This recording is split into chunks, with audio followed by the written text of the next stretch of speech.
Welcome to the Beasts of the NFC East podcast. I'm your host, Sean Gnitzcavich, with my co-host, Jeremy Goode. Jeremy Goode, what's good, man? Well, it's been a pretty rough few weeks. First Alabama losing to Michigan, Nick Saban retiring, everybody leaving Alabama in the transfer portal. Eagles lose. Eagles the last 6 weeks just awful. Maybe the worst team in the NFL. Go to the playoffs, lose to the Bucs. Really bad team. Still lose to them, get crushed. Jason Kelsey's retiring. It's just Well, is he retiring? Yeah, I think he is. He called it off. He said he'll retire when he's what I just read. He'll retire when the time is right.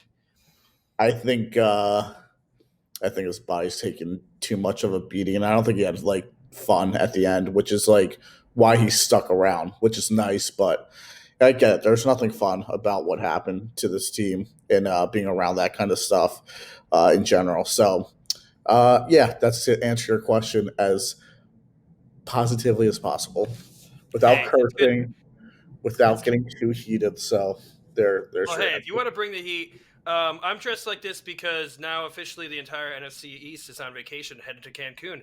I'm not dressed like this just because I'm a douchebag, but that is also another reason. And also, the NFC East can be celebrated as the only team not represented in the playoffs, or only division not represented in the playoffs as of right now. Every other division kind of. Yeah, something, a nice little tidbit to add, but definitely, a little selective, but interesting to note nonetheless. Yeah, I mean, hey, it's true. I mean, we had two players in there, and man, not only did the Cowboys and Eagles lose in the Wildcard weekend, but they both got embarrassed. So let me ask you this to start. Which loss do you think was more embarrassing? The Cowboys or the Eagles? Both were bad. The only reason why I'd say Dallas and more is because they were the 2 seed. A 2 seed's never lost to a 7, correct? Oh, I don't think so. I don't know. Yeah, it was. I mean, especially with this new, because the 7 seed is relatively new. It was in Dallas. They've been playing. Their team is a lot better than Green Bay's. The Eagles have shown that they're a bad team for the last 6 to 7 weeks. So, I mean, the Bucs are so bad though. But I don't think the Packers are really good either. They're definitely better than the Bucs. I think the Packers are coming together. I think that. Yeah, but I don't know if we've seen. We'll get into it more, but I don't know if we've seen this is a team that's kind of. I don't know if they struggled in the NFC North, but it wasn't like they were putting teams away like that. I think the way it happened in Dallas, because let's be honest, it was 42-16.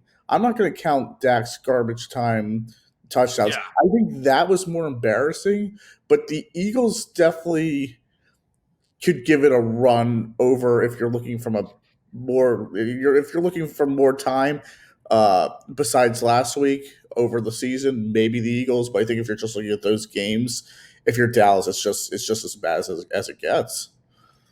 You lost to a 7 seed. The 7 seed. I mean, I think only putting 6 points up there with your offense is a little rough. And the failed push too, man. Let's not slight my birds. 9. Okay, well, yeah, but that was, with special teams. That was off the foot of legend Jake Elliott. Oh yes, but, correct. Yeah, it was. I mean, it's just you don't want to see your team. It was embarrassing. Yeah, I'm not here defending the Eagles. That was embarrassing. I think we could see the Eagles losing that game. I don't think any of us saw Dallas losing that game and getting smacked too. I mean, they were down 42-16 with 10 minutes left in the game. Yeah, we'll get into these games too before we get in here. But even Kyle Shanahan said that they were preparing to play the Packers at the end of the first half, which I think is crazy to say. When it was 27 for the 49ers, yeah, when it was 27-0, they're like, They thought Packer. I thought that Dallas would come back. They're usually good, but they certainly didn't. But yeah. Yeah, I mean, they scored the touchdown in the last second of the half, right? And then they got the ball back, so you thought maybe, and then no, get a field goal, and then the defense just collapsed. The defense played awful. Yeah. But before we get into that game, though, let's do a little housekeeping with the NFC East. The Commanders found their GM, Adam Peters, the young assistant GM of the 49ers. Yeah. And in that, he has a lot of connections. They already have some head coaches. Ben Johnson, the offensive coordinator for the Lions, he spoke very highly of Adam Peters, hasn't worked with him.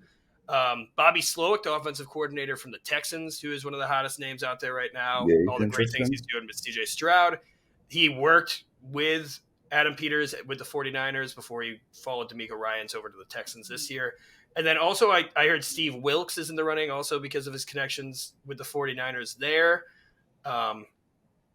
Yeah, it's and I know that they also interviewed Dan Quinn earlier too.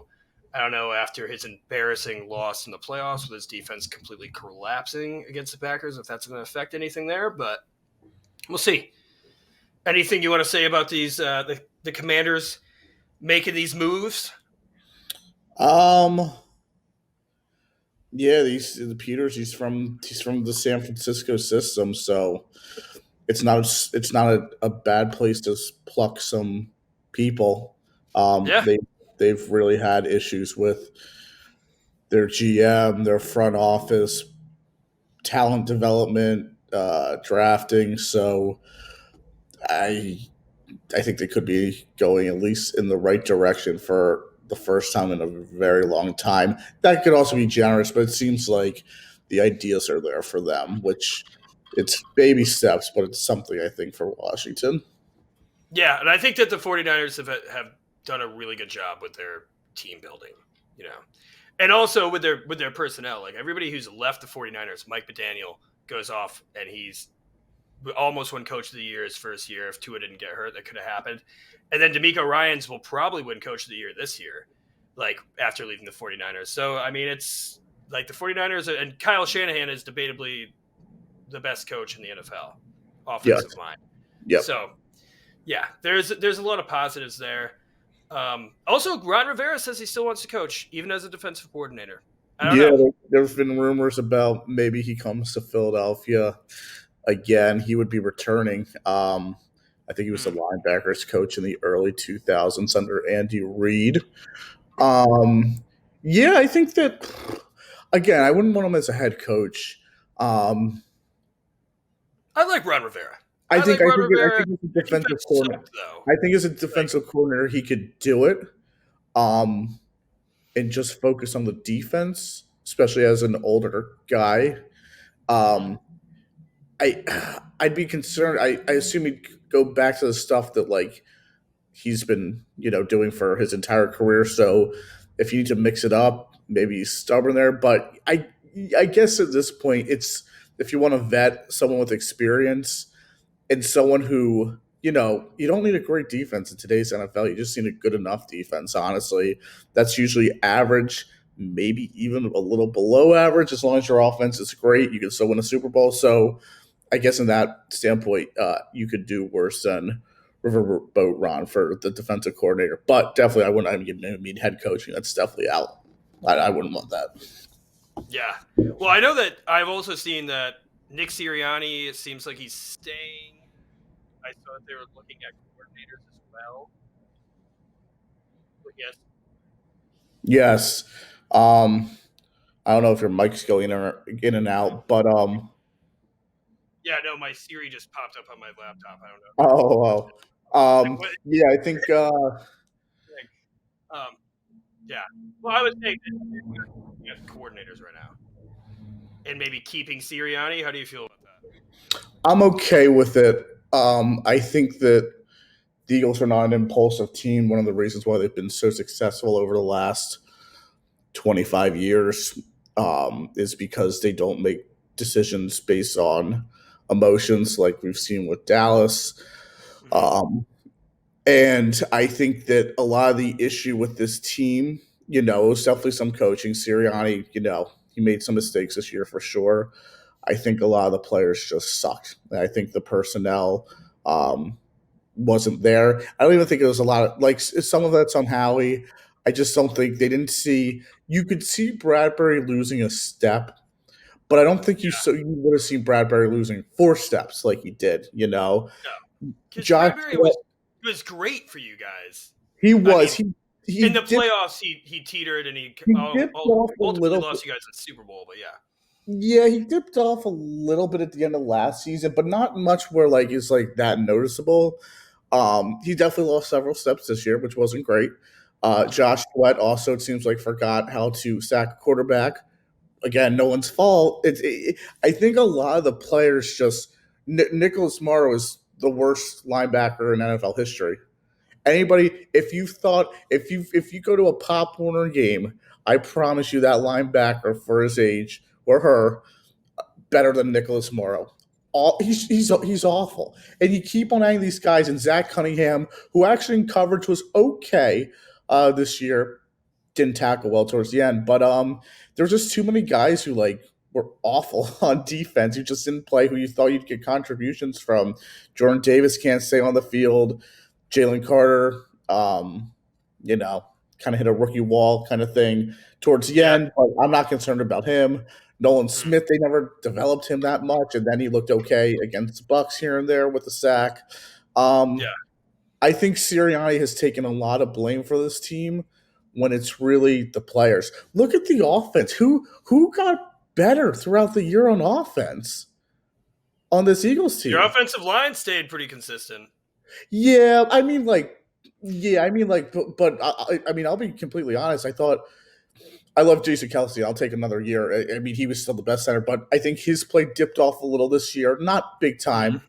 Um, I don't know if he's a friend of the podcast, even though we saw Jordan Mailata at Yeah, uh, Drinkers earlier. His play this year was a little concerning. I thought yeah. his play dipped a little. Um, Lane was fine. Jurgens was decent a lot of the time, but also had some bad moments. Landon Dickerson was great. So with the line, it was okay. But like with the playmakers, who got better? Jalen Hurts certainly didn't. He got worse. Swift AJ and Brown had bouts where he looked like he was the best receiver in the league, AJ Brown and and he Devontae kind of Smith. like, No yeah, real concerns with them, especially because a lot of their plays dictated off of getting them the football in yeah, fair. space too. Um, Goddard, they underutilized him, and Swift. It's tough to manage with the injury, so nobody got better. And I think some of it's on coaching, definitely. A lot of it comes down to the players, and I think we've heard in the last few weeks from a lot of the players that like Sirianni took a lot of the blame that he didn't deserve. Now he didn't do a great job this year. He didn't do a bad enough job to lose his job, in my opinion. No, I think that like I mean sometimes the players just have to play. Sometimes you have yeah. to put on your boots and make a tackle, make a hit, and they didn't do it this year. And they were awful in a lot of regards to that.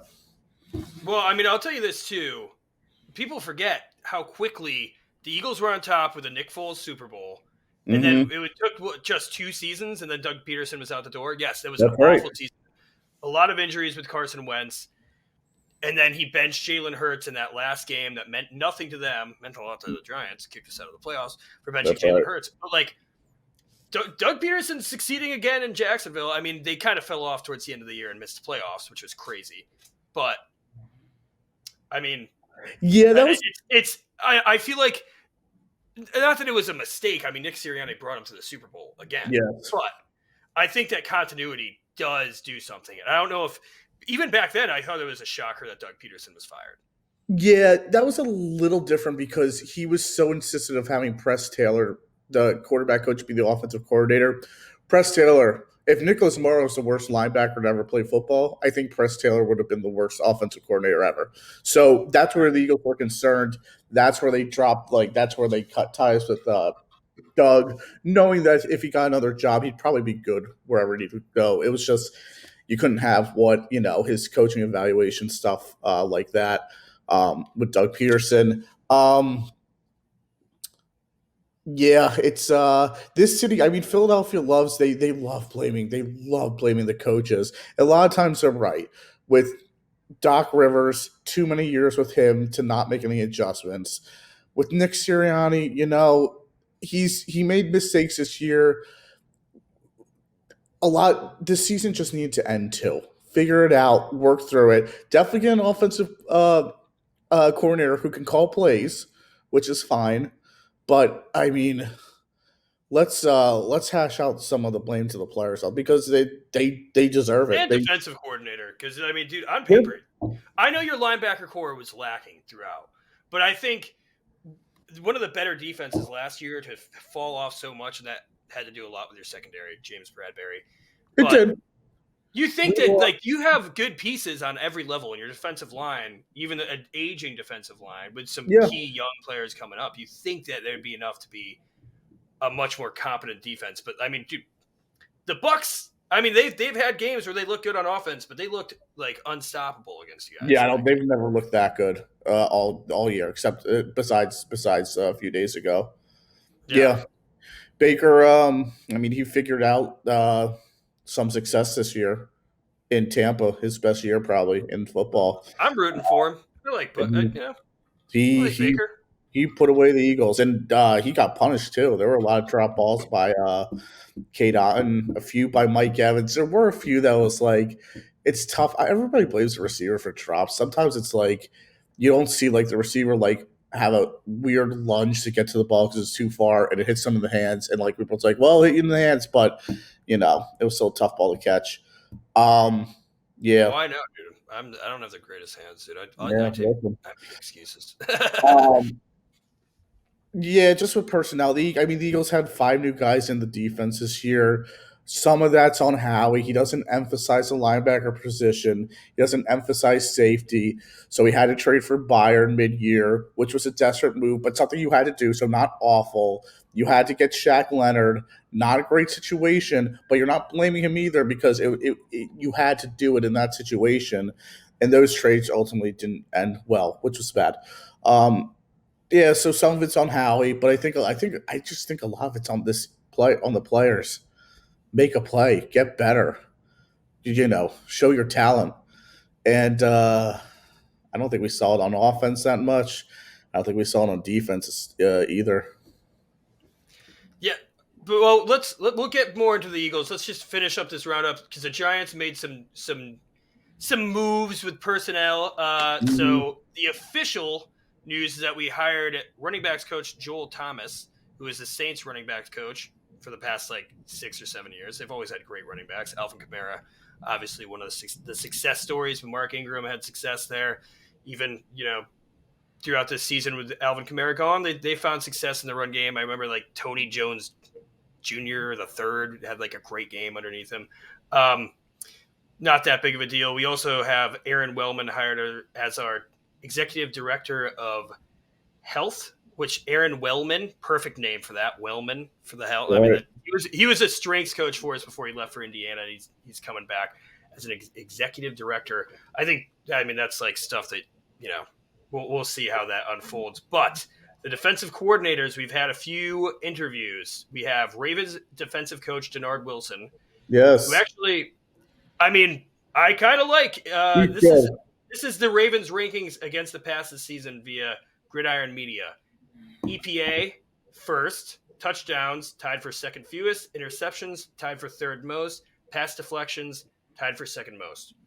I like him. That's Denard Wilson, and also like Stone turned into a superstar this year in the secondary. He was Eagles secondary coach last year, and he probably should have been wore the defensive coordinator job for this season, and he's good. I like him. That would be a good get for the Giants actually. Hey, well, he might be in the running for you too. But also maybe they're a little salty that they didn't bring him in. After getting possibly, we would need. There's some extracurriculars possibly there too. Yep. We also had Shane Bowen, the defensive coordinator for the Titans. Don't know how I love that. They were one of the worst pass defenses in the league this year. Yeah. I mean, personnel that also didn't help, but anybody who didn't have a successful season, I don't really see it. Chargers interim defensive coordinator Derek Ansley came in when Brandon Staley got fired. The Chargers defense has so many names on it, and they underperformed all year. Don't really love that. Dolphins linebacker coach Anthony Campanile. don't really know. I mean, linebackers coach, like making the jump. Right. There's no. I mean, they've had good edge rushers. Like I can't really think of like their linebacker. Like nothing really jumps out with the Dolphins there. And then Right. we also interviewed our defensive back coach Jerome Henderson, who I've loved. Like Jerome Henderson has been good. I think he's been good with developing the secondary. I mean, there's definitely been some failures there, like Cordell Flott, Darnay Holmes, never really fleshed out. But Yeah. our safeties have everybody's stepped up for safety. Has been good. I think Adoree Jackson kind of fell off this year a little bit, but he's been good for the most part. Xavier McKinney's a free agent. Yes, he is. Yes, he Maybe is. if they had a good relationship, that brings him back to resign, possibly. Yeah, I want Xavier McKinney back, even though he's made some childish things. Almost broke his entire hand off quadding on our bye week last year. Yeah. He's still a great player.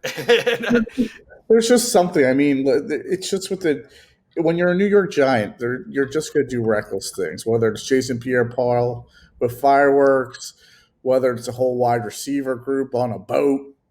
Yeah, which by the way came back into the news because Odell is about to play his like first playoff game with the Ravens. They're like, "Hey, were you on a boat during that bye week?" Like, oh god, oh my god. No, I don't think he was. He also in the news, OBJ is saying that we left him to die going to the Browns. Listen, that was not me. That was Dave Gettleman. And I think, listen, Odell, I wish you were still here. You know, I do. But let's get into these games. We're 20 minutes in here. Let's get into the Cowboys collapse. The Cowboys have not lost a home game all season until now. Or last season. Right. 2 seasons in a row. But the Packers said, F that, yo. We don't care that we're the 7th seed going into the 2 seed, and that's never been done before. They went into Dallas, and they beat the Cowboys 48-32, but it felt more like it was 48-7 because of all the garbage time touchdowns that Dak had to put in there. Which, hey, you know what? You put up 32 eventually, but they didn't score a point until the clock was expiring in the first quarter. Yeah, the Cowboys collapse. People are calling for Dak Prescott's head, Mike McCarthy's head. It's already been announced Mike McCarthy is going to be returning.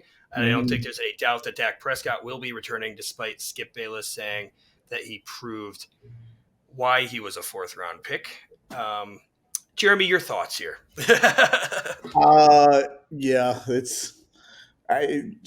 listen. I'm upset about the Eagles, but the Saturday night was just, or Sunday, excuse me, was just, I want to say music to my ears, just a beautiful movie to the eyes, of whatever you want to say. It's what the Cowboys do. It's what they are. They choke when it matters. I don't know why. Talent-wise, they're a lot better than Green Bay.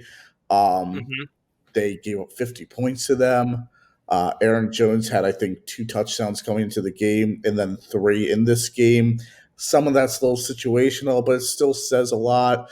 There were so many wide open Green Bay guys down the field where there wasn't where Jordan Love didn't want to miss the guy, so he just lobbed it an extra 10 feet in the air that he didn't have to. There was one with Musgrave, I think, or a few with Musgrave ultimately. Led to a touchdown. It's just, Dak, pick 6 when you couldn't have it. It's just who he is. He's not very good. The whole 10, and I was thinking about this. I want to mention this too. The whole thing when he said the 10 interception thing this season, he only threw 9 out the window. It's stupid. Well, you threw 11 now. It's also dumb. It's also dumb for him to say something like that because it's just you're going to be it doesn't. You're jinxing yourself, man. The season's not over. No doubt. And sometimes, in today's NFL, with the risk taking, even 11 isn't that bad, but it's bad when you have 2 and a pick 6, in the playoff games. So yeah, just Darnold's savage. The Cowboys had no run game throughout the year. That definitely contributed to them not being that dimensional. They're really a one-dimensional offense with CeeDee Lamb, and you shut him down a little bit, and it's tough for them to move the football. Ferguson's still a good player, and had some moments towards I the mean, end of three the game touchdowns, three where they were touchdowns. down 30. So there's Yeah. that. But yeah, and then Dallas's defense just folded. I still think Dan Quinn gets a job, and he You think should. as a head coach still? Yeah, because I don't think one game represents it. McCarthy keeps his job. I Yeah. think Dan Quinn should get one. Um, I also, I mean, dude, Dan Quinn, yes, he botched the 28-3 Super Bowl, but I like Dan Quinn as a coach, and he's yeah, coached a great defense. Although in this playoff game, I think this is the first time ever a quarterback has had a perfect QBR in a playoff game. Yeah, with Jordan Love. I mean, and he looked phenomenal. yeah, they. I mean, they handed to that. It's just, it's. I shouldn't be surprised anymore, but you don't expect it to happen every time. It somehow does. They go down 27-0, and basically that's all. That's all she wrote. Yeah, I mean, the game, like Dak Prescott. He said that he played. He either said I sucked ass or I played like shit. I mean, he did both, regardless. But he said something along those lines. Yes. And he did. Like, I mean, 2 interceptions in the first half, the pick 6, and then he ended up having 400 passing yards and 3 touchdowns. But that was all in garbage time. I mean, those points were mostly scored in the fourth quarter when the Packers had the game in the bag. Yeah. Like you said, defense, I mean, they couldn't do anything defensively to stop this. Like I said, perfect passer rating for Jordan Love. Romeo Doubs went up for 150 yards receiving. And Aaron Jones looked like prime Aaron Jones, where obviously he was battling injuries throughout the season, but he was kind of. I remember Coral, which by the way, huge Packers fan. She's not to be coming in snow day, snow season. She's in this snow mode, but she's like, "Where was Aaron Jones on my fantasy team all season?" And he was just going off. But it's true. I mean, Aaron Jones himself had 3 touchdowns and over 100 yards rushing.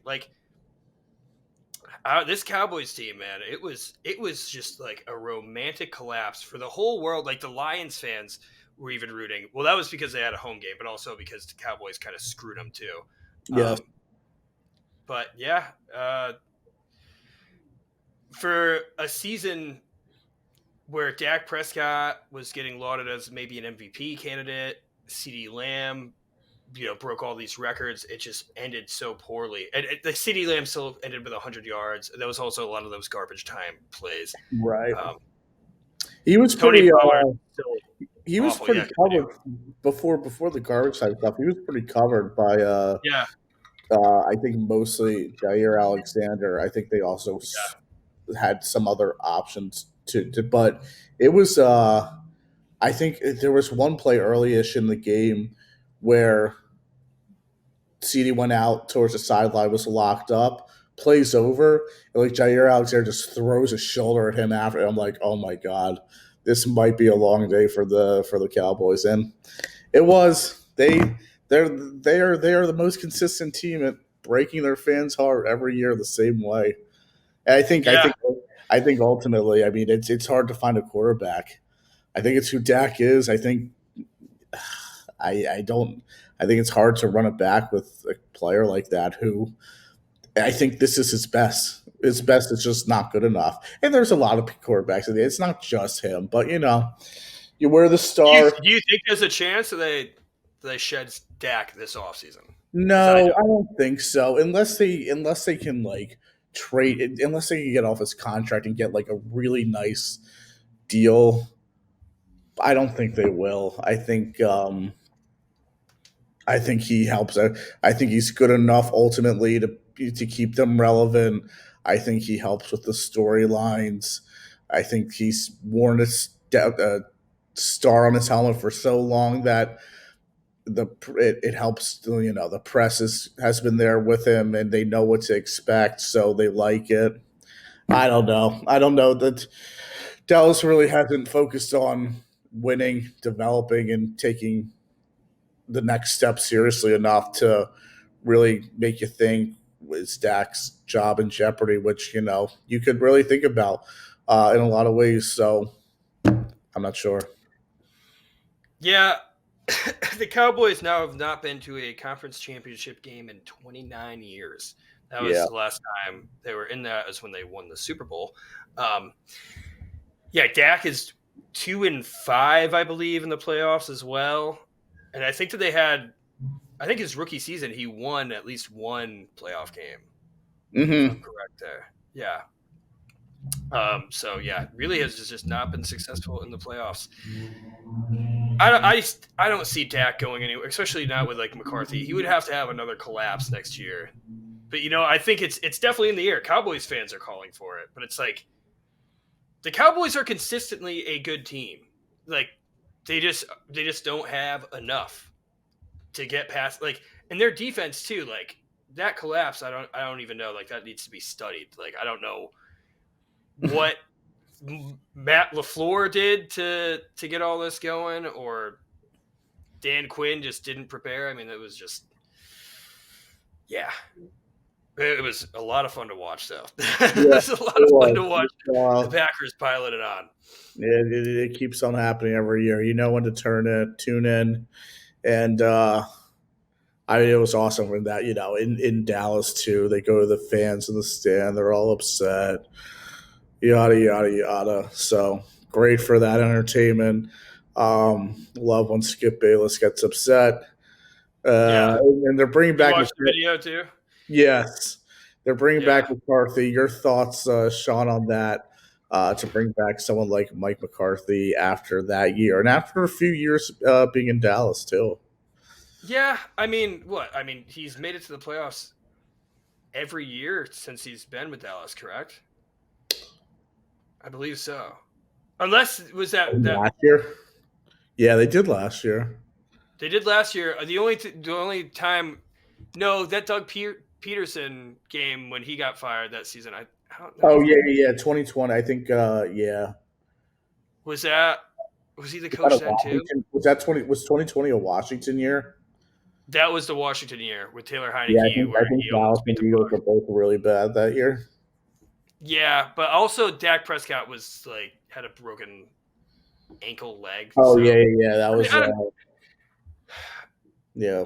I don't know. I think with Tom Brady talking about this continuity thing, like the Cowboys did look incredibly dominant throughout the season. This collapse was no, I think I've seen better teams though. I think it hurt because they didn't have a run game, which kills them. Yes. And they didn't have much in the pass game either. They found out that Ferguson can really play midway through the season, which is okay. And then they find out that Cooks can contribute 2/3 of the season in, more or less. Mm-hmm. Oh, I don't know. I think that I've seen scarier Dallas teams within the last 5 to 7 years, in my opinion. Like real threats to teams that could and should win the Super Bowl. They're not going to because they're the Cowboys, but teams that actually could. This year, I didn't feel that way. I thought that if you can't run the ball at all like them, and you don't really have a lot going on besides CeeDee Lamb, which is great, but you can also shut it down pretty easily and then see where you are, like the Green Bay game. They need a lot more variety in that offense, I think. Still good. I agree that, some of the games where they would beat Carolina 1,000-2, okay, they look good and whatnot. But again, we see them beat up on bad teams, and they're playing really good football when they're beating up on bad teams. But at the end of the day, they are bad teams that they're just annihilating. So there's a lot of correlation there too. Yeah, and they ended up beating the Dolphins, right? They beat the Dolphins. No, the Dolphins beat them. Oh, the Dolphins did beat them, yeah. Yeah. Mm-hmm. The Dolphins also kind of suck too. Yes, very similar to the Eagles. Kind of playoffs. Fraud. Yeah. Although I will say, Dolphins Chiefs round 1, kind of punishing to the Dolphins because obviously Casey won. I don't know. In that freezing cold. And in that weather too. Yeah. But even take away the weather, like let's say it was just neutral, regular 40 degrees out. Um, I still think one of those teams losing round one is kind of brutal from what they gave Yeah. us. But yeah, I mean, Miami did show throughout the year that they had some interesting losses to say the least. So yeah, I think. I mean, it's over. It's over for the Cowboys. I mean, yes, that's why I'm wearing this. Like they're in Cancun yes, celebrating a decent season. yes. They're with your Dak Giants. Prescott wore that really stupid "Here we go" hat, which was just like, even if you win, like it doesn't make you look any cooler, but when you lose, it makes you look a lot stupider. Yes, Um, but I think what we should get into, because it looks like they might be losing Dan Quinn. yep. Mike McCarthy took over the offense, and he's staying. So I don't know if he's going to continue running the offense. Perhaps. I mean, their offense wasn't the biggest issue. At the end there, I think it was more Dak Prescott than the offense in that final game. Like when he kind of got it together during garbage time, he put up some decent numbers. But they have a lot of free agents, a lot of decent free agents going into this offseason. So I want to do a little game of what you think. I say we should go under the assumption that they're getting paid what they should be getting paid. So you're not getting Got it. any deals, any allegiances here. Got it.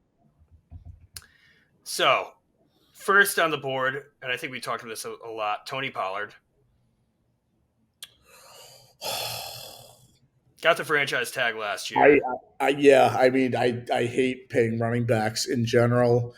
I think someone's going to overpay him. So if you have to compete with that, I would say he can walk, honestly. I also wouldn't franchise tag him again. I think franchise tagging running backs is stupid. I think franchise tagging players overall is not the best unless you have a plan in mind to get a deal done. I think it's atrocious to franchise tag a running back in general. So I'll stay. Plus you get that increase too. So I think it'd be like 12.5 million. That's right. Yep. So I would move on from him if I'm Dallas, but they're also a team that's like running back. It's a fluky position a lot of times. It's very situational. And last year was not a great endorsement to have Tony Pollard on the team. There were sometimes too where like there were plays where like you could see at the goal line if he made a certain cut, he'd be in, and then he got tackled. One against the Dolphins would have been a difference between a win and a loss. I say they'll move on from him. I think so as well. I just think that like this is another great draft with a lot of running backs in it. There's a million running backs going into free agency: Austin Eckler, Derrick Henry, Saquon Barkley, Tony Pollard, Josh Jacobs. Yep.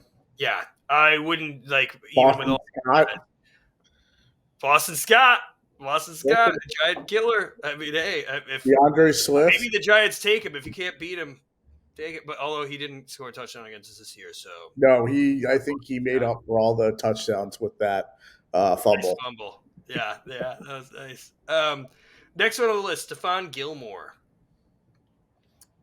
Yeah, I'd keep him. I think you don't have to give him too many years. I think, and he played well. It's interesting. You'll have him, Bland, and Diggs back from injury. So yeah, that was my one thing. But I don't know what you do there, but I know Diggs is paid.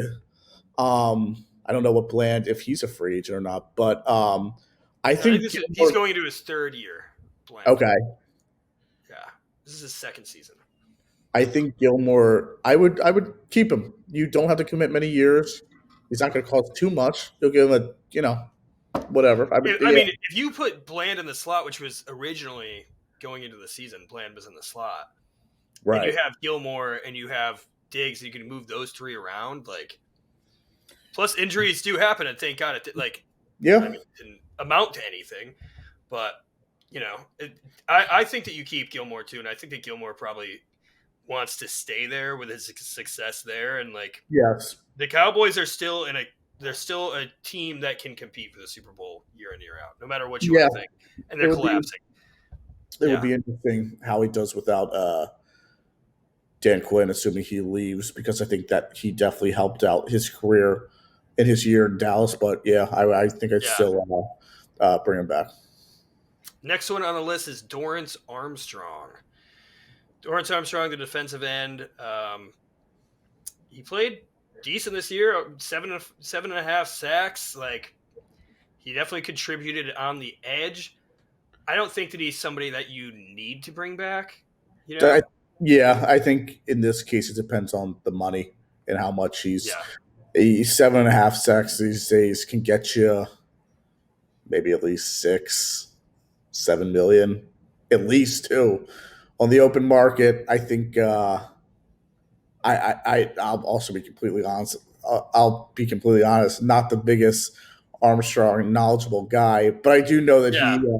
he's whenever like I hear his name being called, it's always positive, and it's always like he's not a freak, but he makes plays here and there enough. So depends on the money. I think I would go with Yeah, they have a lot of defensive linemen here because they have, so Dorrance Armstrong. They also have Dante Fowler. Dante Fowler, former first round pick. But I think he's definitely somebody that you let walk. I don't think he's always been like you put him on there as a depth piece. Also, Gallimore, depth piece. Yeah, that's the thing. Like, depth is key. Neville Gallimore is also on there, defensive tackle. I just remember him having some decent plays throughout the season. Like, he's popped up there.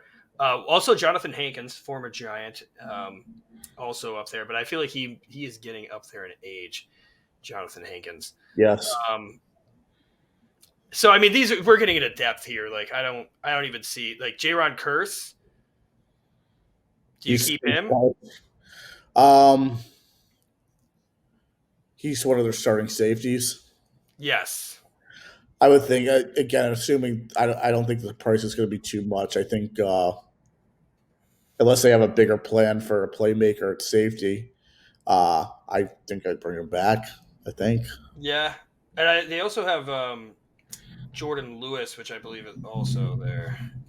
Yeah, he's interesting. He's a smaller guy, probably more destined for the slot, not really outside, but there's so much depth at corner. I don't think Jordan Lewis really lived up to. I think he's a Michigan guy. I don't think that they really found what they were looking for there over the last several years, especially with, probably having to put Bland at the slot. If he's cheap, maybe because I guess he's a vet at this point. If he's cheap, bring him back. Yeah.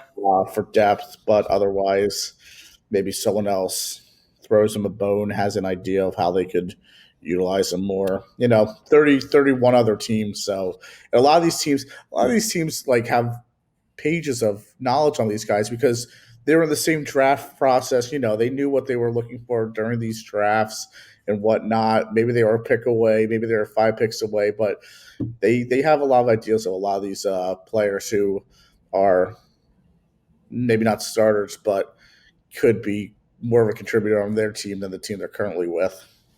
Yeah, I think consistency too helps. Like, he knows that defense; he's been playing in that defense. But there's the two biggest ones would probably be, aside from these defense, Tyron Smith. Yep. Is now going into. He's going to be 34 next season. He's going to be going to his what? How many years has he had a pro now? Like 14. Let me count this. So he's been doing it since 2011. So this must be his 13th year going in here. I mean, he's been an injured. Like, in the past 4 seasons, he played 2 games in 2020, 4 games in 22. He played 13 games this year. So, like, I don't know if that's like a 1-year deal. I mean, the Cowboys have had one of the best offensive lines. Tyron Smith is left tackle. Tyler Smith, who played tackle last year because Tyron Smith went down, came back, and he's an all-pro guard, Tyler Smith. So I wouldn't want to move him back to tackle. I think he could be good at tackle. And then also center Tyler Biadasz is also up for contract. And he's, their center. Their center, yeah. and I think he's a part of one of the best lines in the NFL. So the Yeah. consistency there too, because you're playing as a unit. If I'm the Cowboys, I try to bring both those guys back, no matter what. Even with Tyron Smith being an injury, risk at this age. Yep. Where do you see that? Yeah, I see what you're saying with bringing it back. I think with Biadasz, I think that they had big visions at drafting him. Don't think he's really lived up to it. And when I say that, I think that I'm not an expert on the Dallas Cowboys, but I think that you can move on from him, maybe get something a little more intriguing at the center position. Maybe that helps with the run too. I'm not exactly sure. Tyron Smith, it's tough because I feel like he's aged a lot, and he's only 33. That's still old, but I think with tackles, you can get high level play into your mid 30s, or high enough level play into your mid 30s. I don't know if you're really getting that with Tyron Smith anymore. And it also would just be nice to get someone younger to be the left tackle for the Cowboys for the foreseeable future, because they do draft well in general, and with the offensive line, they definitely do. They find stuff. So I don't think they should be handcuffed to these guys when you could also turn to the draft and get someone who's 13 years younger and someone who could do just as good of a job within a year to two, or maybe even better. I will say Tyron Smith is still playing elite. I mean, he had an 84 PFF grade overall. I mean, I think also he's played all 13 seasons or 12 or 13 seasons with the Cowboys. I think that there's some loyalty between both parties. I don't know. I would still bring him back, especially I know the Cowboys fell very, very, very short in this playoffs, but I think there is hope for them that this could be the Super Bowl year. And I think that they'll try to fix it as much as they can. And I think the consistency is trying to stay as good. Tyron Smith coming back is definitely, I would say, more important than a 26-year-old Connor Biadasz, who I feel like is a lot more replaceable. Short-term. Depends on what Tyron Smith goes for price-wise, too. I don't know. I mean, he's definitely going to go to a contender who, you're not signing a 33-year-old going to be 34 as you are going for a chip if you're signing him. Like the Giants, could we use him over Evan Neal? Yeah, but Evan Neal's a developmental prospect, and we're not. Right. We don't look like a Super Bowl contender next year, But we could be. We could be. I was waiting for something like that. Hey, dude, I mean, I'm optimistic. Dude, look at the Texans. Who thought the Texans were going to be making a playoff push this year? And as much as you want, all season you've been like, you guys won one playoff game against a bad Vikings team. Guess what? You guys won 0 against the worst team in the playoffs in the Bucs. It's not comparable. It's not comparable in the first place. But I'm not even the one who was like that. That against what the Giants did last year. I just said it stinks for the Giants because they were playing good football last year, and it also helped them that Minnesota was awful going into the playoffs last year. But even if they were playing decently, I still think the Giants probably would have won, honestly. So it's nothing against the guys. It was just that they also happened to play against it worked perfectly in their favor going into it. But yes, fair. Anything else you want to say about the Cowboys before we get into this Eagles collapse? No, we better rip the Band-Aid off. All right, here. I'll just you can just say the score and everything. I'll let you take it over. All right. Eagles won in Tampa Bay. Weather was fine. They lose 32-9. Could have been worse. I will say to start off, like I always do, because the Eagles are always screwed by the refs. 2 plays, ladies and gentlemen. Early on, too, I will say. I'm not saying go into the rest. I'm not saying the Eagles deserve. I'm not saying the Eagles deserve to win, or they would have. First touchdown, the Bucs scored. Mm-hmm. Was it a second? It was that crazy touchdown. I think it was first touchdown. First touchdown they score. Sweat and Graham are. I've never seen like two guys held so poorly or like held like as badly as they were without a call. That was wild. And they scored a touchdown on that like 45-yard play to maybe Palmer. I don't know. No, that was David Moore. That first. Oh touchdown. yeah, David Moore. It was a great play, and he Like David Moore. I don't think is right exactly. Who is David Moore? Bad tackling by the Eagles. Great play by Moore to keep the play alive. I'll give him that. Good running too. Sweat and Graham were completely out. Like it was one of the most like. I was so alarmed at like the holding. I saw it live. I didn't realize they scored a touchdown because I was like, anyone else see that holding? That was play number one.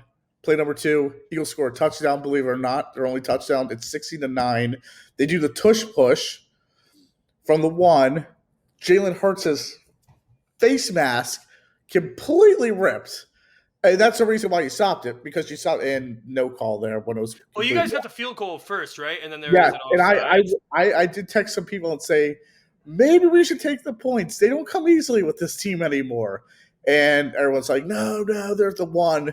And it was definitely face mask. It was pretty obvious. It was.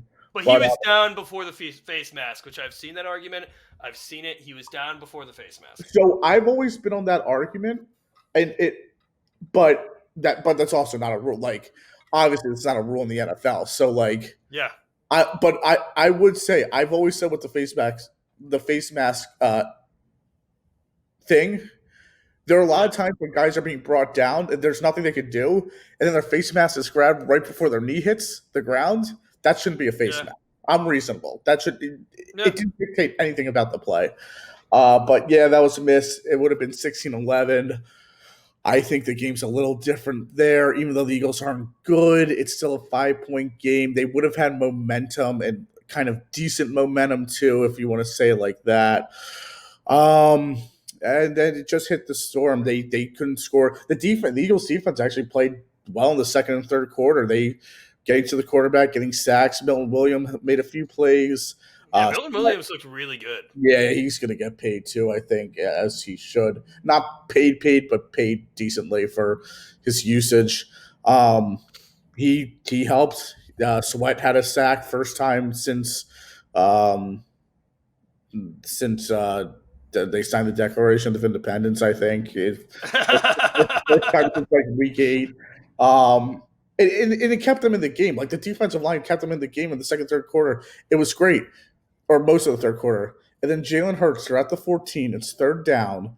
He takes a safety, Sean. They were on the 14-yard line. And he took I still watch the play. I go, I don't get, how do you take a safety when you're on the 14? And he pump fakes. He's running back in the end zone. And with a guy, I forget who 98 is on the Bucs. He's not a bad little player. Schwinka? Let me see. No, maybe it's someone else. Maybe it's him. Anthony Nelson. No, but I don't think it was. I think it was Tryon Suinka because Anthony Nelson didn't have a sack. Maybe. He pump fakes as he's coming at him. It kills. I go. You have to throw the ball. It was the safety was deflating. It made a 2-score game. It was also just it's such a stupid play. They punt it. The Bucs scored a touchdown on the next drive, and at that point, it's all like 25-9 or whatever. And you're like, well, that's a game. Defense didn't finish well. Offense just awful. Awful. It was. I mean, that was the most embarrassing thing, I think, is that your offense was just like, and it's been that way inoperable. Yeah, and it's been that way too for like okay, there's some times where like the defense looks like brain dead and absolutely awful, and you're not, and people are wrong when they say that. The offense has been pretty similarly bad. They can't run. They don't run. Even everybody wants them to run the ball. They don't run the ball well. Doesn't matter. Like sometimes you got to stick with the run. They don't run the ball well. They have a quarterback who awful this year, regressed in every regard. He hasn't really been a running threat at all. I think he had one really dominant run game. He can't run anymore. And they go, well, he's injured. I go, okay, he's always injured. He's injured prone. Yeah. If Jalen Hurts can't run, he's not a very good quarterback. Mm-hmm. I can't make that any more clear to people. The reason why So he what, is do you so trade him? good, yeah, if you get something good, he is a very dangerous quarterback, even when he doesn't run, which does say how talented he is in a sense. Mm-hmm. But oh my goodness, then if teams if they blitz, this guy is a deer in the headlights. He is no. Some of the coaching was bad. They should have adjusted a little bit, but he doesn't know how to pick up a blitz. Well, He the doesn't know safety how. was the epitome of Yeah, he doesn't know how to. that. He doesn't know how to throw anybody open. His situation awareness and awareness as a whole beyond awful. And that doesn't, it doesn't, obviously AJ Brown didn't play, which killed Devontae Smith, elite player. He left it all out there, which was great. No one else Yeah. helped. Julio Jones, before he had a concussion, probably his last game too at his age. Ever, yeah. Hall of Famer. Don't let him go into the Hall of Fame as an Eagle. You know what? I should have worn my Julio Jones jersey. Maybe I do have a jersey. It's a Falcons one. that is tough. I like that. Yeah. If I would hope he'd go in as an Eagle, but I don't think he will. Me and Julio, I made him laugh once too. It's funny. He thought it was so funny. He came to my restaurant. He loved turkey. He loved the turkey. Love turkey. Oh man. Anyways, I'll let you keep going. No, he played. He actually. I look at first downs, and I've mentioned on the podcast. I think first downs will be a stat in the NFL going forward that will be paid attention to more. I think being able to move the chains and being a consistent factor in that is going to be big. I don't know how. I don't know. I don't think it's going to be because there's so many receivers that don't know. Like they're too busy trying to like make that juke to get like an end zone. But dude, like no, just get that first down, and they don't get that first down because they're trying to get some big plays. Just go vertical, like north to south. Sometimes is the best thing to do. No doubt, and he had a big first down. He had a big first down this game where he got hit hard and held to the ball, which was impressive. Was ultimately the play he got the concussion on. But when he was in there, he was okay. I thought they utilized Goddard more. They didn't. He had a touchdown, but they didn't use him more. There were also times where he was open downfield. And then Jalen checked down, and he never checked down all season. And now he's checking down, and they didn't get the first on a third when they could have had a first with Goddard. Oh, it's just a disaster. Quez sucks. Can't play. Quez, but I saw that quote before the game. Like, Jalen's like, you got to be ready when the it calls, and Quez Watkins like, I've been ready all season. Well, dude, if that's what being ready all season is, then man, maybe you don't belong in the NFL. Yep. Yeah. Morrow can't cover anything. Byard was awful. Bradbury can't cover, can't tackle, looked disinterested, was benched actually during the game. Nah, I don't know bench. He was taken out for a series. Just bad. Battle around. Slay was okay, kind of not amazing coverage, but I think he kind of holds his own enough, whatever that means. Cunningham missed a billion tackles, but then had a few plays in coverage, which I thought he was pretty okay in. Just bad. In a way, it's good to get the season over with because I think this team just needed to stop playing football and restart. And the way to restart is new calendar year where you get better players and whatnot, or at least hopefully that's the goal. So, winless in 2024. Tough, dude. Yeah, that's well, that'll change. That'll change in a few months, but yeah, I'll let you have these little dicks. It's okay. Well, as much as I'd like to talk about how awful the Eagles were and their season-ending loss to the Bucs, I think it's time to start looking forward. So there are quite a few free agents on the Eagles side. I think we mentioned before they're looking for new coordinators, but let's go into the personnel. First thing, DeAndre Swift, Rashad Penny, and Boston Scott, all free agents. Yes. Obviously, the only one that I think had any productivity this year is DeAndre Swift. Looked like one of the best running backs in the league at the start of the season. Kind of tapered off towards the end. How do you feel about that? Yeah, I think still finished fourth in rushing yards for the season at the running back position. Um, he played well. I think he was underutilized. I kind of, like I've said, I kind of understand why he's underutilized because he's just had a history of injuries at his size. It's really tough to maintain. I wish they used him more as a backfield threat for screens and catching. Um, the Eagles don't pay running backs traditionally. As of recently, it makes a lot of sense, in my opinion. If they could bring him back for like $3 million a year, sign me up. I feel like they'd have to at least do like he has to at least get Miles Sanders numbers, and I would think would like Miles Sanders had a career year before he left for the Panthers, and you Yes, guys signed him. But I think that DeAndre Swift is a better all-around back by far than Miles Sanders. I would agree. Yeah, I don't disagree with that. I agree. Yeah. I agree with that. The only thing is, I think a lot of teams are spooked by paying running backs because it's like you could pay a running back like Miles Sanders after the year he had, and then you get what he got this year, which was unplayable with Carolina. Yeah. Whether that's fair or not for Swift, not really the point. I think the teams are just cautious, and I think paying running backs for a lot of teams is just it's a big risk in today's game. So yeah, I think he deserves Sanders money. I think Sanders I think Sanders could be a poster child or poster contract for teams not wanting to make the same mistake as last year. It's tough, but especially because you can look at like Eckler and Jacobs to make more money. Like there are other guys who you think would make more money than Swift regardless because of skill. So Yeah. maybe Swift drops his second tier like that. I don't know. I think if the Eagles I were, think I would say he's in the second tier. Like, I and think so his too. numbers look better than Saquon Barkley. Well, in different ways.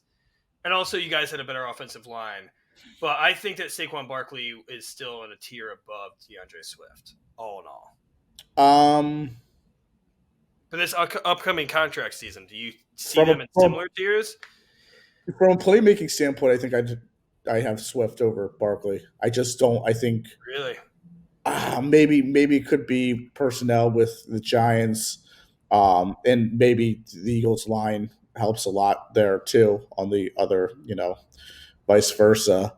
Yeah. Uh, I think Barkley had good year when healthy. I just don't. I don't see much like playmaking out of him ultimately anymore this part of his career. So I think that unless a change of scenery were to help, but I think with the injuries he's had, he's not a spring chicken anymore. He was used quite heavily at Penn State too, which could also just adds up. Swift's younger, um, I think. I believe 2 years younger. Yeah. So Yeah, Saquon, 26. So I I think just think from a playmaking standpoint, yeah. I don't know. I think Saquon Barkley might be a better player, but I think from a playmaking standpoint and a future standpoint, and who I'd rather have on my team for versatility and offensive creativity, at this point, I think I'd rather take Swift. Swift. Yeah. So what if Swift? I mean, best case scenario, I think he gets like the $6 million a year Okay. contract. So would you rather take that or dive into a running back in the second round, third round? Yeah. Oh, I definitely that. Yeah. I don't want to pay. Yeah. I don't want to pay a running back $6 million, unless they're truly, truly, truly generational special, where you're paying them even more than that. Obviously. Yeah, I mean McCaffrey's making like upward like 15 mil, which Yes. is what Saquon wanted, and we offered him 13 mil 2 years ago on the bye week, and he didn't Should have want that. He taken wanted it. more Yeah. than that. Should have taken it. Should have taken it. That's for Um, sure. Because I think he'd be lucky if he gets 10 million a year yeah. by So far, which was our final offer. yeah, I think the Eagles can move on. Honestly, they've made a pattern. I think that they will also have different options too, which will be intriguing. So I think if Swift is at the $6 million tag, I think that Monday night was his last game with the Eagles. Then You think Swift? Oh shit, damn. Yeah, Yeah, I mean, they would also get a pick back. I think they get a fourth or a fifth round pick back if he doesn't re-sign, which counts for something too. So I think that's what you guys sent for him. What you got? Like, what you yeah, I traded him think we said a for? fourth, but I think if we don't re-sign him, I think a fifth comes back. I'm pretty Oh, sure. Yeah. damn. So obviously, I mean, Boston Scott, Rashad Penny, like you let those guys walk unless they get like, Yeah, yeah, they I'll drive them to the airport. I'll pack their luggage. They yeah. gone. See ya. Rashad Penny was kind of like shocking how like bare minute, like maybe he's just at the end of his ropes. Like that Yeah, happens with running backs. I don't think he has He got anything. injured, yeah, and it's sometimes that's just the end for it. You know, it's Yeah, tough. yeah. Then you also have 3 wide receivers in this next list. Alamade Zacchaeus, Quez Watkins, Yes, Julio Jones. yes. Yeah. Is there anybody there? Who I was know the that you third? voiced Julio Jones. So like Or your who 3, was the like fourth for second? Quez Watkins, Alameda Zacchaeus, Yes. Alameda, Alamide Zacchaeus, um, Julio Jones, Quez Watkins. Yeah. Yeah, Quez is gone. I will swim with him to his next destination, drop him off. He could float on my back, and I'll take it. Get him out. Alamo Zacchaeus, I would bring back. It's just that they didn't utilize him enough, in which they should have. I don't think he. I think there was more in him than he could have. Than he provided, and I think he wants to be more of a contributor. So if you bring him back, I would be okay with that. But I don't. I just don't see it. Like I think like that's. I just I don't see him coming back to say the least. And Julio, I don't. Yeah, I don't see him coming back. Yeah. So I mean, this is a huge free agent wide receiver class. I mean, obviously we haven't seen what is happening. Free agency doesn't start up till March 15th. Yeah. But I mean, T. Higgins, I don't think you guys are looking for like another. He's a wide receiver too, 1A, B. Yeah. Brandon Ayuk, also in that same category. But somebody like Tyler Boyd is a huge upgrade. Like he was the wide receiver 3 in Cincinnati. Yeah. I really like that. Also, this wide receiver class, there's like 30 wide receivers capable of being picked in the first 2 rounds. Oh Like, yeah. this is one of the deepest wide receiver classes of all time. So I just don't see any need. Like, and I think that's going to hurt these guys. Where even Julio Jones, like Julio Jones, if he wants to keep playing, you know, like he's going to be getting the vet minimum too. Like nobody's paying anything more for that. So I mean, I think like he's like Zacchaeus. Would you keep him as like a wide receiver 5? Oh yeah, sure. If he's a wide receiver 4, I'd be happy. Yeah, He's yeah. I productive. mean, He's a nice little player. As a wide receiver 5, that would be to be your quote unquote worst receiver or last receiver on the depth chart. That would be that would be excellent in my opinion because there is potential there. It's just it's having everybody. he was good with Atlanta before he came to. Yes, Obviously, he's got pushed. You're going to take a step back being behind AJ Brown, Devontae Smith, but I think that there was more of a role that he could have played. Even so. Yeah, and I don't even think that like your wide receiver 3 is the biggest. Like, you don't need a big name. Getting somebody like a Tyler Boyd, I think, would be perfect because like Goddard will be your wide receiver 3.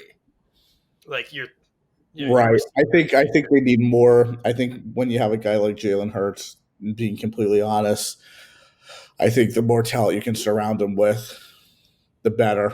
Essentially, if you can overwhelm him with talent, it's ultimately better, in my opinion, because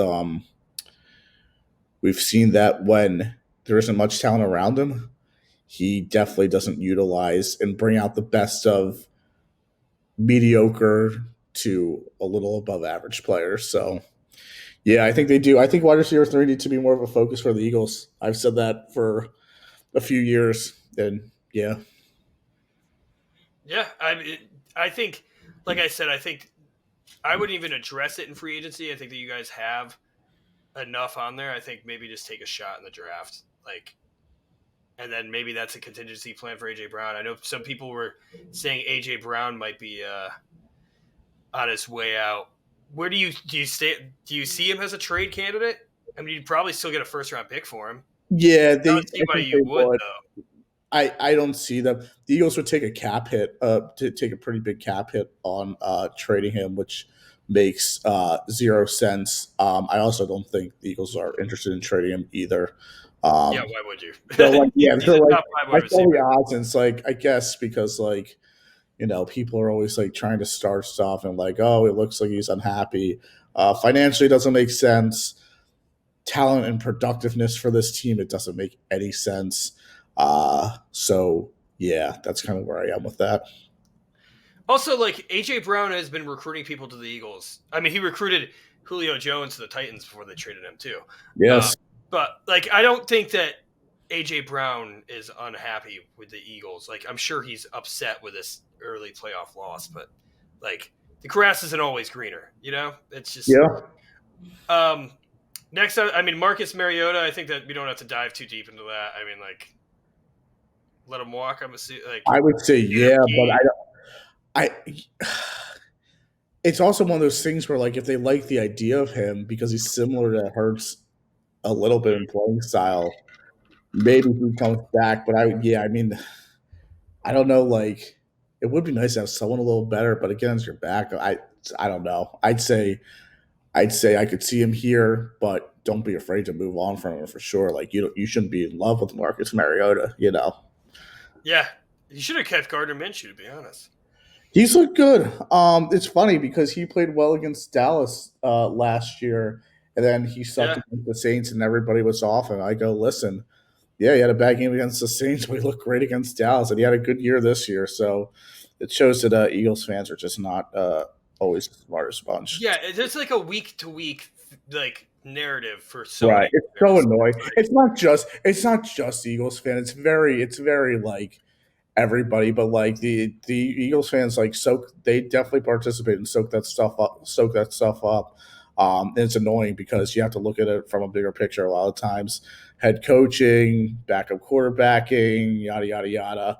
And they they gave up on Minshew, I and mean, it's like, think about, dude. People thought Tommy DeVito was going to be a contingency plan to replace Daniel Jones. Like, right. and then everybody got sobered up off the Jersey juice, and Yes. they saw like, oh yeah, like I mean, his first game, like the only reason why he had success is because we game planned to make him a serviceable NFL quarterback, like Kafka and Dable.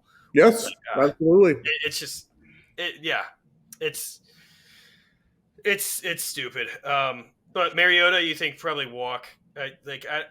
I think so, but I guess I wouldn't be surprised because they don't want to. Maybe they want to find some consistency. Tanner McKee.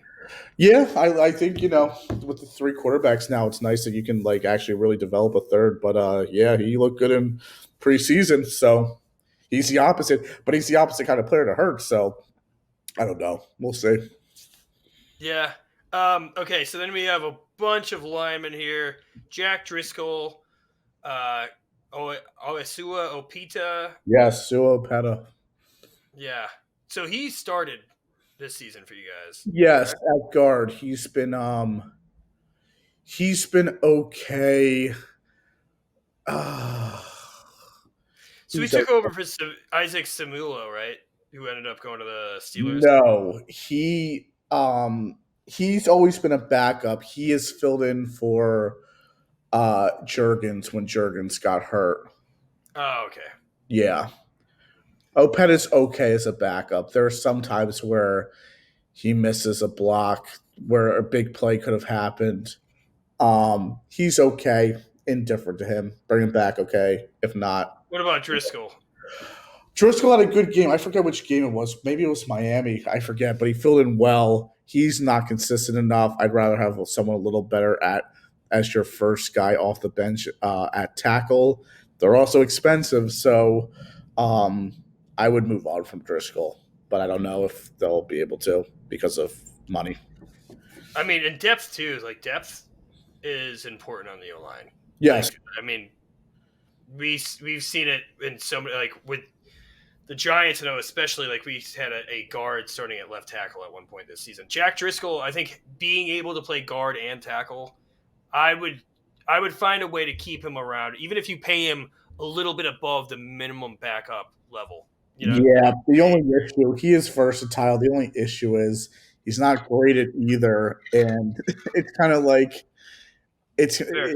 yeah. So yeah, it's interesting with him. He's had some good moments throughout his entire career, but he's also had some really troubling blocking assignments that are just baffling. So yeah. Fair, fair. I mean, you guys do have. I mean, you guys have. I think the more pressing thing is all these players that might retire. You got Fletcher Cox, Brandon Mm-hmm. Graham. So these guys are also free agents. Fletcher Cox, Brandon Graham, and then Jason Kelsey, Lane Johnson. They're still under contract but may retire. What are your thoughts there? If Kelsey comes back, that's great. He's the best center in football. I think his place dropped off a little bit this year, but still very fine and still the best center in Yeah, football. I think he's going to retire ultimately, so it could be a waste of breath. Fletcher Cox, I think, will get paid somewhere else. He was probably their best lineman, honestly, this year, and I think he get paid somewhere else. We can't keep giving him $10 million for 1 year. Now it's earned, but if they wanted to bring Fletcher back, it would have to be on a minimum contract to move around money. And I don't think that's what he wants because I think he get a little more coin on the open market, even at his age. yeah, So I think he walks. And Brandon Graham said he wants to be here 15 years. Next year will be his 15th. Um, he can stay as depth, but he would have to be like Fletcher. He would have to be on a minimum contract with the Eagles because of money issues. So I think he'd be okay with that. I don't think he'd want to go somewhere for 14 years and then this last year be like, we're going to Seattle. But yeah. I don't think so. I I think think I think he ends his career in Philly. I do too. So I think he stays. But I think the other two. I think Jason retires, and I think Fletch goes to another team that is the highest bidder ultimately. Yeah, I don't like you can't blame him for that either. You No, know, not at like, all. and you Not at guys, all. and you have Jordan Davis, Jalen Carter, like Milton Williams too. I mean, he's not an edge, isn't he? Like kind of like a hybrid defensive Yes, tackle. he's a defensive tackle who they say you could put at defensive end, but he's never had success when they put him there rarely. So he's a defensive tackle, really.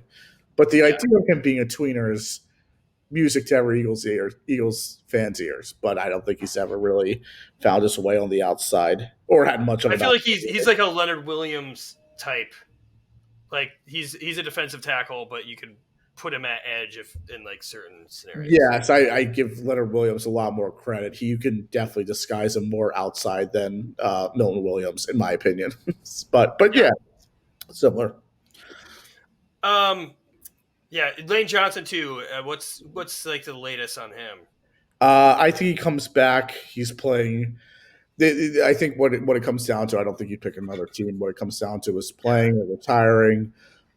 He is playing too high of a level of football to retire, in Yeah, my and he's opinion. not even a free agent either. So like No, it's more exactly. So retirement. Or, yeah, that's right. I was surprised he didn't get all pro.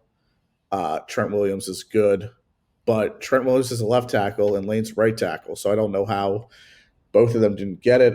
I forget who got over Lane, but I think that's a little absurd. Um, I yeah, believe he was though. He was all pro on PFF's all pro list. there you go. I think it was Jason Kelsey and Lane Johnson, and it was Tyler Smith and Zach Martin.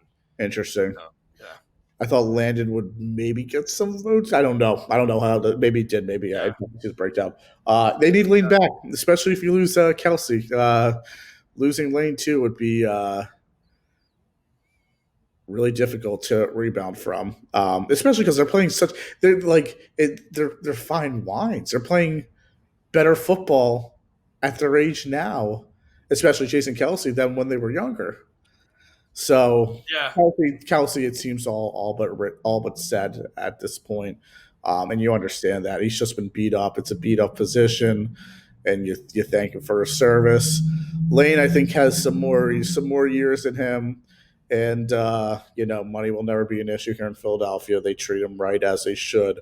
I think he comes back and plays a few more years. Yeah. Hey, it's as you'd want it, and I think maybe he would also want to stay if Kelsey's gone. Then the rest you have Nicholas Mora, I know you love him, Zach Cunningham, and Shaq Leonard, all They all can go. linebackers. Yeah, they all can go. I'll give, even though Cunningham was just awful against the Bucs, he can. Oddly enough, he wasn't the one who people thought would be coverage at the linebacker position when we brought him in during training camp. I thought his coverage was actually okay throughout the year. I not enough where I'd bring him back, but I guess if you brought him back and he was the last linebacker on the team, maybe that'd be okay. Everybody else can go. And even Shaq. I feel like Shaq had a couple good games in there. Yeah, Shaq had a good game against I guess maybe the G-men, but definitely against the Giants. He is just cooked injury wise, and it's kind of sad. But I would move on from Shaq, unfortunately. He's just cooked in terms of he's great running downhill, but that's not as often as no, you need to be a coverage linebacker. He would like, yeah, he needs, yeah, there's nothing there with him, to be completely honest. Sad. Yeah, I mean, we'll see where this season takes. I mean, it's so crazy that the season's already over. Yeah. And especially in the fall, which I kind of want to look back to, but the fall of the Eagles, who I think was everybody's favorite to win the Super Bowl again for the NFC, as it typically is when you were dominant all season and you make it to the Super Bowl and you lose in that fashion.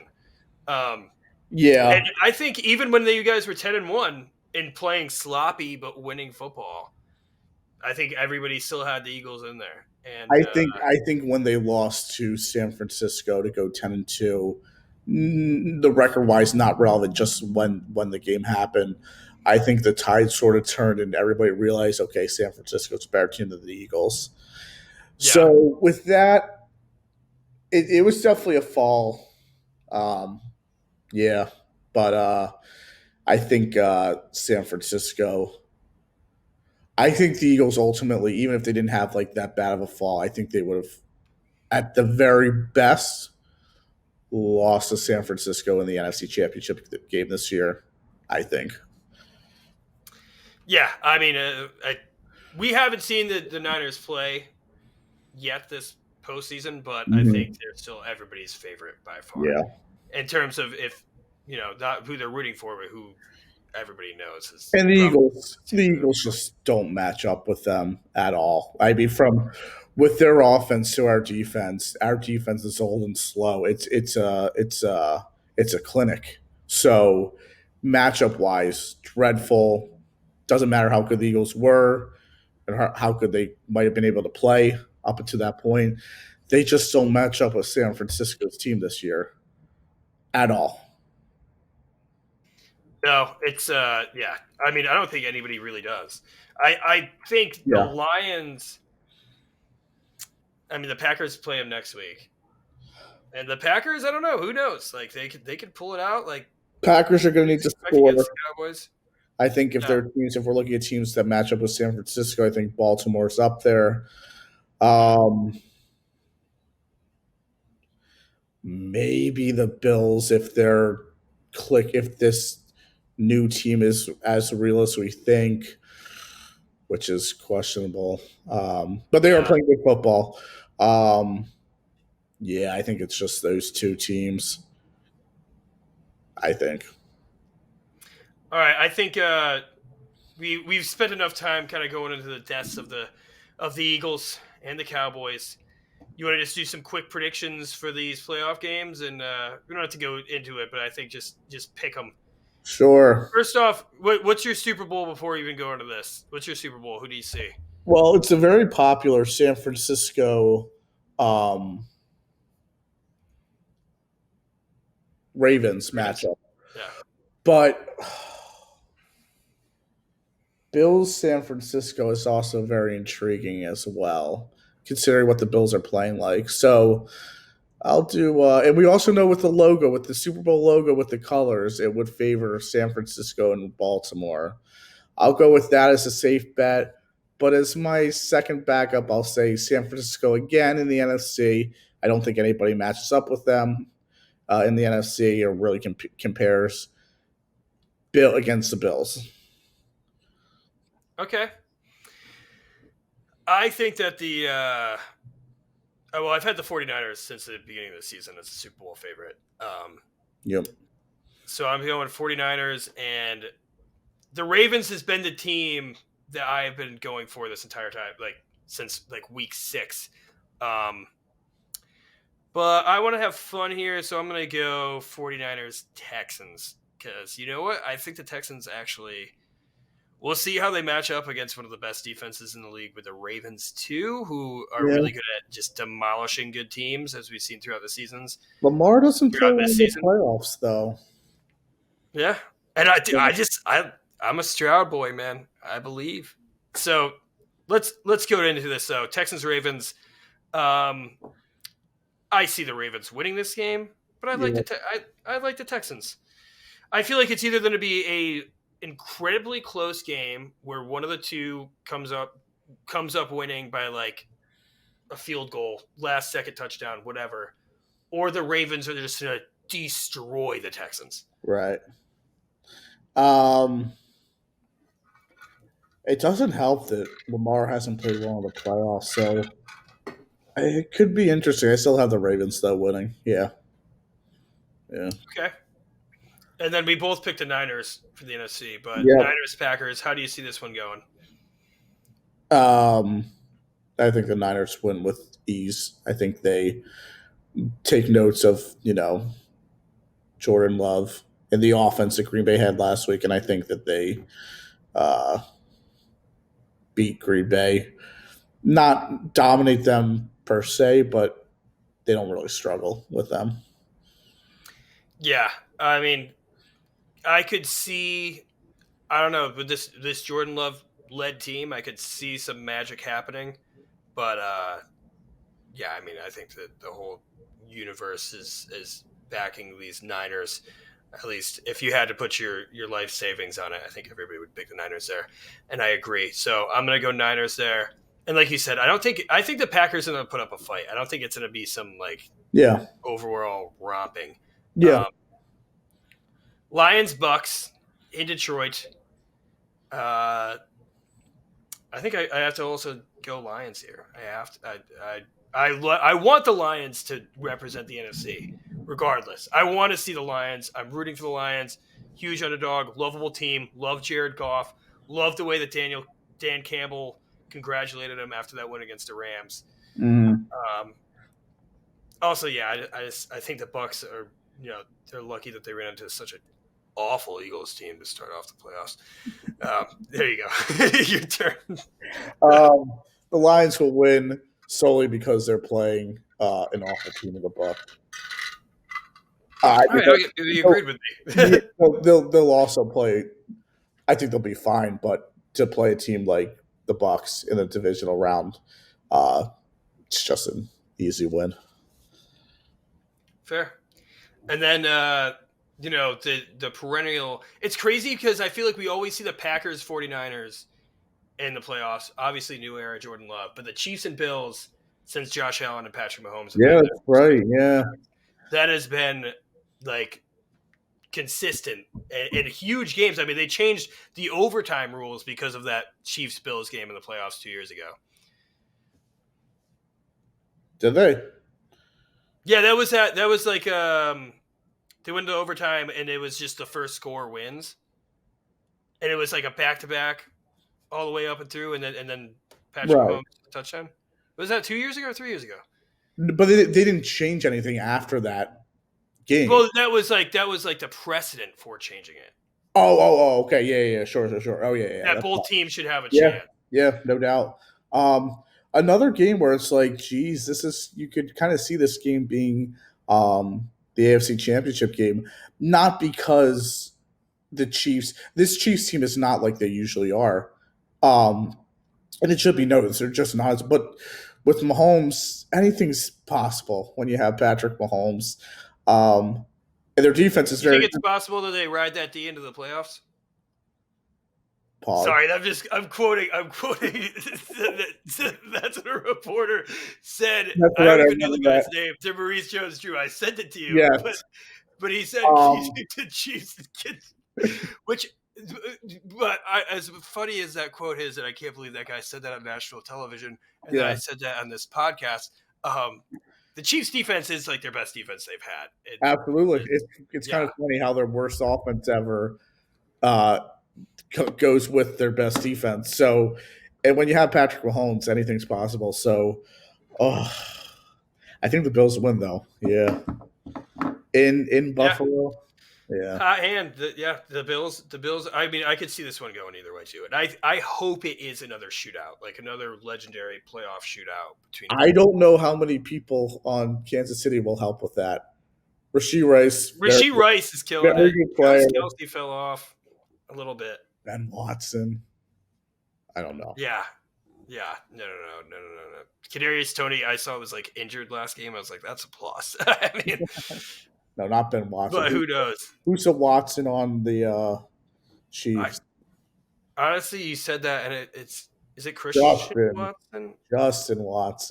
Justin Watson, yeah. Ben Watson, that's an old tight end. That's right. Yeah, Justin Watson. Yeah, I mean, regardless, he's just the Chiefs. And MVS is like hopefully he can catch a deep pass down the field, but he's just not even consistent. Where it's like it's almost like a throwaway. Like you have the speed to get that separation. Yeah, but his hands have just never been consistent. The Eagles have seen him drop a ball at the end zone this year to give the Eagles a win, so he's not reliable. Yeah, I remember that's the one that's like vividly in my mind. It's so we'll see. The news for the podcast, we don't really know what's going on, but we will definitely be talking this off season and figuring stuff out, probably going step by step with this Super Bowl run.